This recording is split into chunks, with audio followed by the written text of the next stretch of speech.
자, 오늘 우리에게 주시는 귀한 하나님의 말씀입니다. 골로새서 4장 6절 말씀입니다. 골로새서 4장 6절 말씀입니다. 함께 같이 읽겠습니다. 시작. 너를 항상 내 가운데서 속으로 다스리는 것 같이 하라. 그리하면 각 사람에게 마땅히 대답할 것을 알리라. 아멘. 너희 말을 항상 은혜 가운데서 소금으로 맛을 냄과 같이 하라.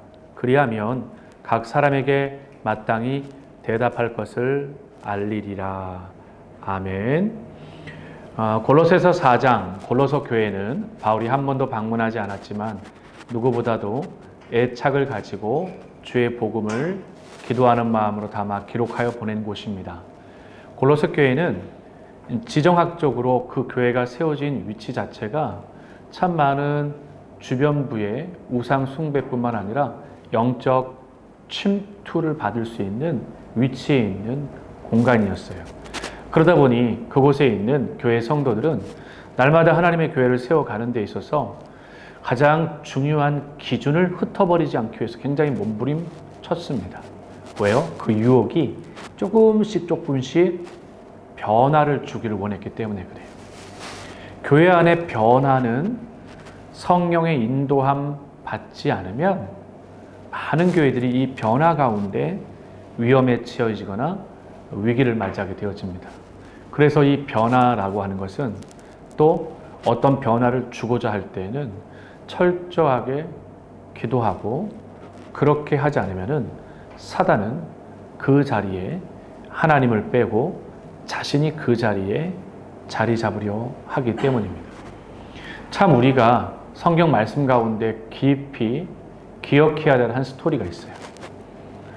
이스라엘 백성들이 538년에 포로로 1차 귀환을 했을 때 이 스룹바벨에 데리고 온 사람들이 돌아오자마자 성벽 재건이 될 줄 알았어요. 근데 이게 웬일이에요? 전혀 예상하지 못한 일이 일어났어요.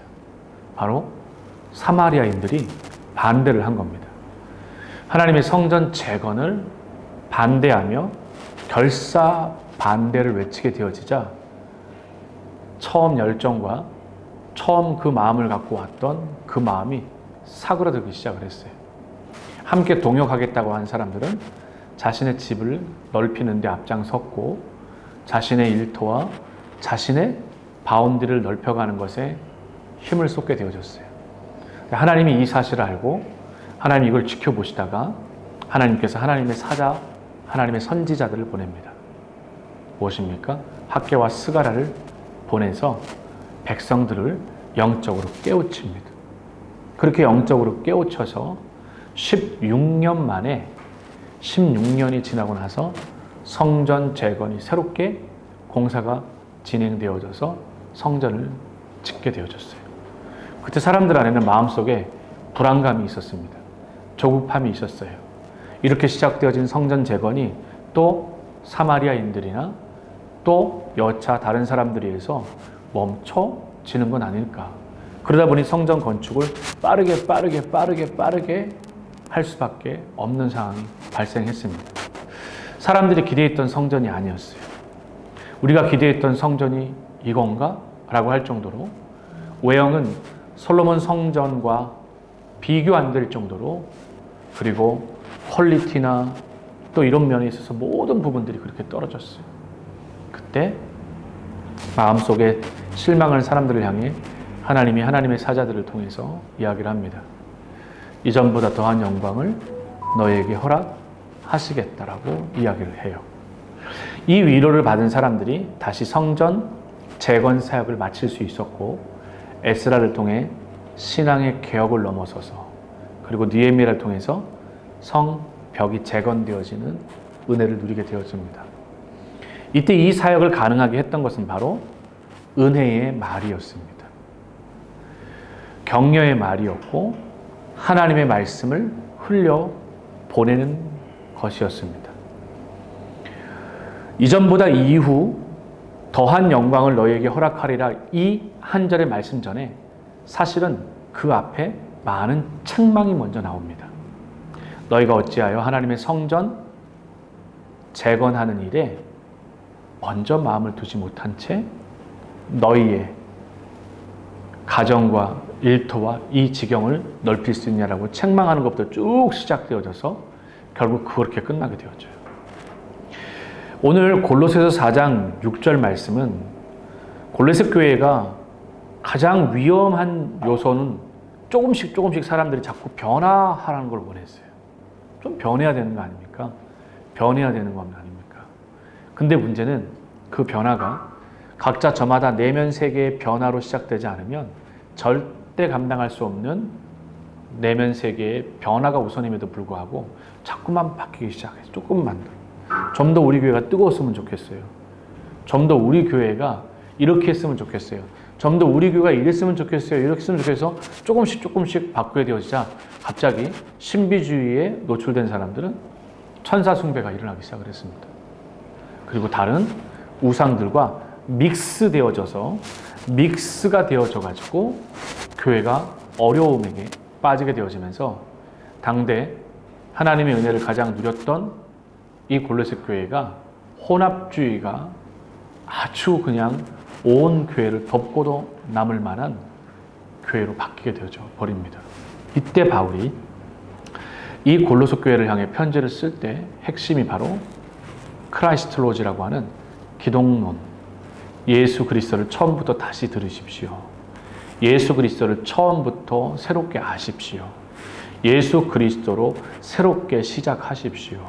그 예수 그리스도로라고 하는 메시지를 전하는데 그 가운데 한 요소가 바로 너희 말을 항상 은혜 가운데 소금으로 맛을 냄과 같이 하라.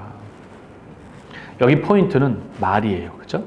Let your speech 이렇게 나옵니다. Let your speech always be gracious. 그 스페니시 보면 gracious 이렇게 진짜 많이 부르거든요. gracious 진짜 많이 불러요. gracios를요. 근데 이 gracios를 참 많이 부르는데 이 말이 항상 은혜 가운데서 할 수 있도록 하라. 이게 저러면 진짜 쉽지 않잖아요. 그죠? 우리가 사실 말은 감정 가운데 대부분 하게 되어지고 또 상황 가운데 말을 하게 되어지는데 성경은 우리에게 오늘 뭐라고 얘기하냐면 너희 말을 항상 은혜 가운데 하며 이렇게 합니다. 은혜 가운데. 그리고 소금으로 맛을 냄과 같이 하라. 그러니까 소금으로 맛을 내면 그 음식의 마지막이죠. 간을 낸다라고 하는 건 가장 맛있게 간을 내는 요소가 아닌가요? 그러다 보니까 가장 맛있는 소금으로 맛냄과 같이 우리 말이 되었으면 좋겠다. 그러니까 우리가 하는 말이 누군가에게 참 맛을 더해주는 말, 그런 말이 될 수 있어야 되는데 그것이 은혜 가운데에 항상 하는 말이 되어질 때 그렇게 되어진다는 거죠. 그리하면 어떻게 됩니까? 각 사람에게 마땅히 어떻게 대답할 것을 알리리라.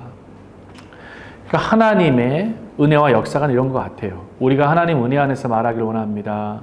그렇게 소금에 간을 내듯이 그렇게 하나님 말하기 원합니다. 하게 되어진다면 그렇게 하게 되어지면 so that 하게 되면 우리가 알게 될 거라는 거. 뭘 알게 될 거냐면 각 사람이 마땅히 대답할 것들을 알게 하시는 하나님. 이거 참 신기하죠.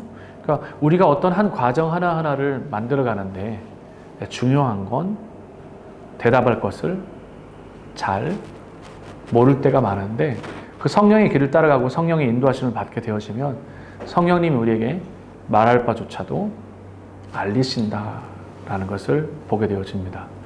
교회 학교가 이제 방학을 맞이하고 이제 조금은 소강 상태이지만 우리에게는 소강 상태가 아니라 오히려 더 그동안 우리가 놓치고 있던 아이들과 더 섬세하게, 더 친밀하게, 더 디테일하게 우리가 말씀과 아이들을 향해 나눌 수 있는 시간이 될 겁니다.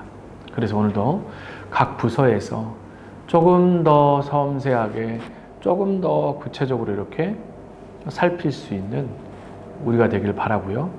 또 은혜 가운데의 말을 오늘 한번 흘려보냈으면 좋겠습니다.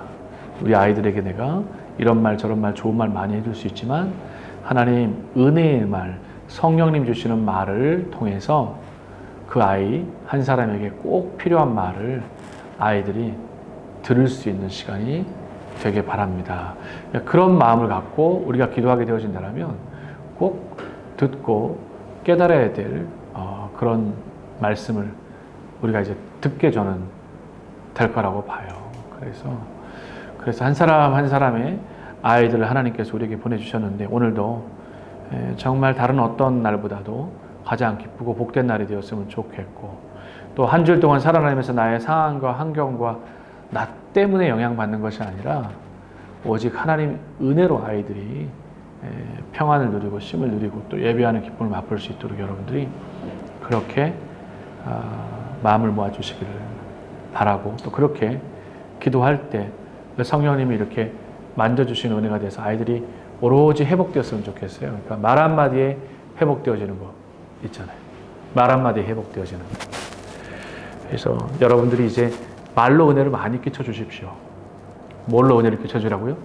말로 은혜를 끼치는 사람이 되어주십시오. 이게 오늘 우리가 교회 학교 전체에 우리가 해야 되는 한 가지 액션이라고 생각을 하시고 그렇구나 내가 말로 참 그 은혜를 끼칠 수 있어야 되겠구나.